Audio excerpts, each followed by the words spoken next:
উনি গণতন্ত্র সম্পর্কে বললে মানে কিরকম একটা শোনায় যেন আর কি, মানে গণতন্ত্র আর ওনার সঙ্গে তো কোনো সম্পর্ক নেই, মানে ডায়ামেট্রিক্যালি অপোজিট। মানে উনি গণতন্ত্রের বাণী দিচ্ছেন, এটা হচ্ছে সেই ইলদুচে আর হিটলারের গণতন্ত্রের কথা বলা। ইলদুচে আর হিটলার গণতন্ত্রের বাণী দিচ্ছেন, লোকে গণতন্ত্রের বাণী শুনছে, ওনার গণতন্ত্রের বাণী দেওয়াটাও সেরকম আর কি। যাই হোক, তো ধরুন আমি অন্য কথায় যাব না, উনি কি আপনাদের ডেকেছিলেন এটা বলবার জন্য? আপনারা গেছিলেন? ফেসবুক লাইভ, বার্তা নয়, ফেসবুক লাইভ। তাহলে ফেসবুক লাইভটাই তো গণতন্ত্র বিরোধী, তো one way traffic. Facebook live হচ্ছে মনোলগ, মানে উনি যা বলবেন সেটা লোকে শুনবে। তো মনোলগের সঙ্গে গণতন্ত্রের কোনো সম্পর্ক নেই। গণতন্ত্র ডায়ালগের ওপর নির্ভরশীল, গণতন্ত্র ডায়ালগের ওপর বেঁচে থাকে।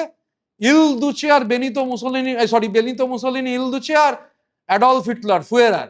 তো ফুয়েরার, ইল দুচে আর তারপর সততার প্রতীক। ইতিহাসের আশ্চর্য পুনরাভিনয়। লেখা হয়েছিল 18th Brumaire of Louis Bonaparte, history repeats itself, first as a tragedy and then as a farce. এই ফেসবুক লাইভগুলো আসলে ফার্স।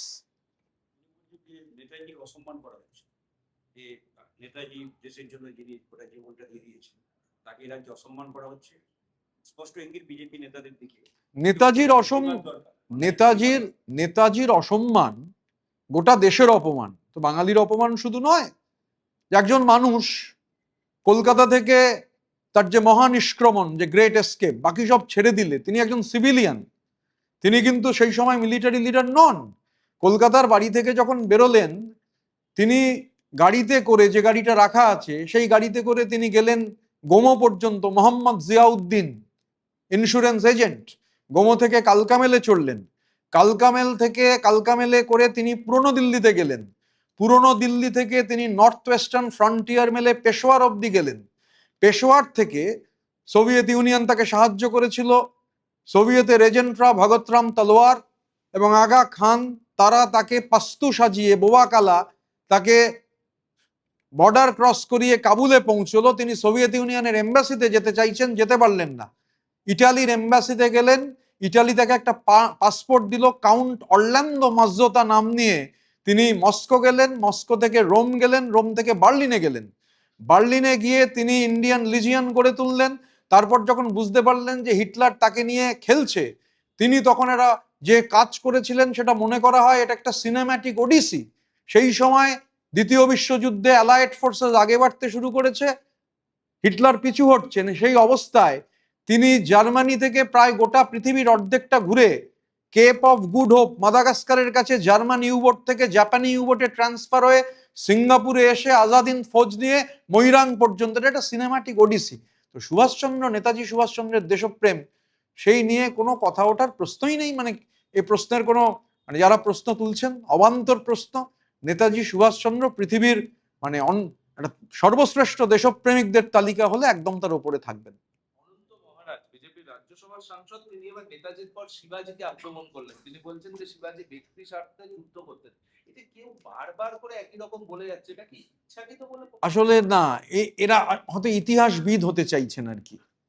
মানে অনেকে যেমন পাবলো পিকাসো হতে চেয়েছেন, এমন কাগের ঠ্যাং বগের ঠ্যাং এঁকেছেন বিনে পয়সায় দিয়ে দিলেও লোকে ঘরে টাঙাবে না।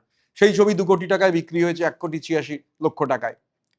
সেরকম এই ভদ্রলোকেরও হয়তো মানে ভিক্টর কিয়েন্নান বা এরিক হবসবম হওয়ার ইচ্ছে হয়েছে, বা হয়তো এই ভদ্রলোকের মনে হয়েছে তিনি মানে ইতিহাসের নতুন করে পাঠ দেবেন।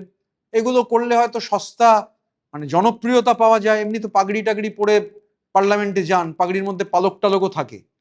তো স্বাভাবিকভাবে মানে আমার মনে হয় যেগুলো সস্তা প্রচার পাওয়ার জন্যে দেশের মানে বীর সন্তানদের, দেশের মনীষীদের, এদের আক্রমণ করলে সস্তা জনপ্রিয়তা পাওয়া যায়, এসব গায়ে মানে না আপনি মোড়লের মতো।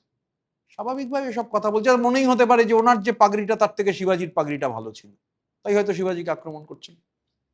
একটা মমতা বন্দ্যোপাধ্যায় বলছে যে আমাকে যত আটকাবার চেষ্টা করবেন এই নানাভাবে, আমি তত বেশি দ্বিগুণ ঘুরে দাঁড়াবো এবং লড়ে নেবো, কত জেল আছে আমরা।